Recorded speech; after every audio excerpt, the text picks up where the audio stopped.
ดีค่ะวันนี้มากินตำแตงทะเลนะจ๊ะ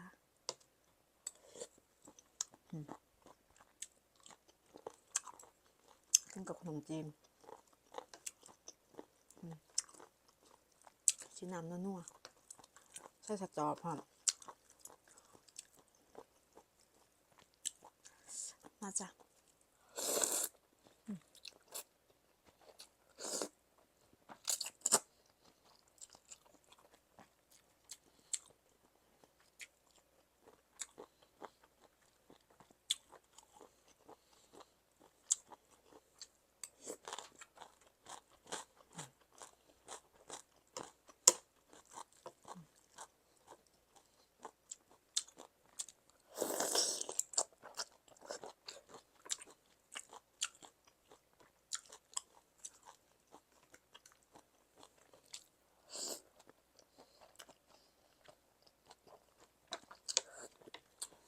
ครับ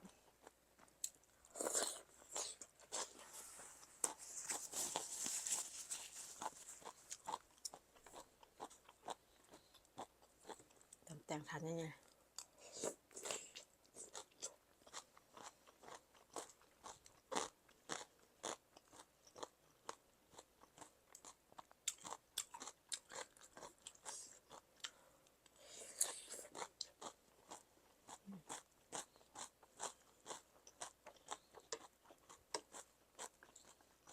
เคลียร์พื้นที่ขนมจีนลง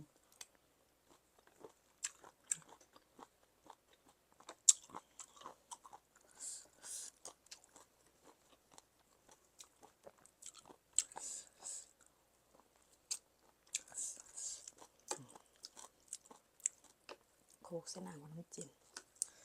น้ำตำมักแตงกระปุ่นนะ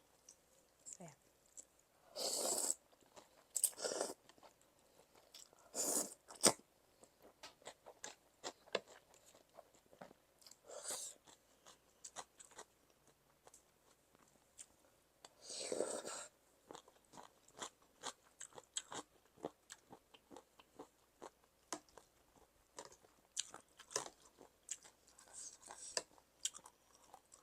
มีสตอด้วยมา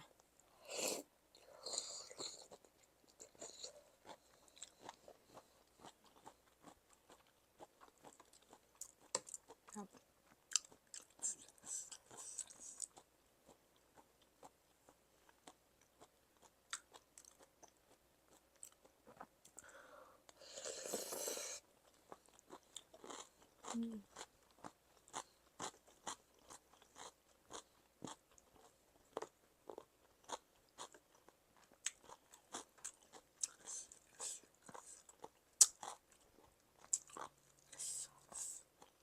แซ่บๆเหมือนกัน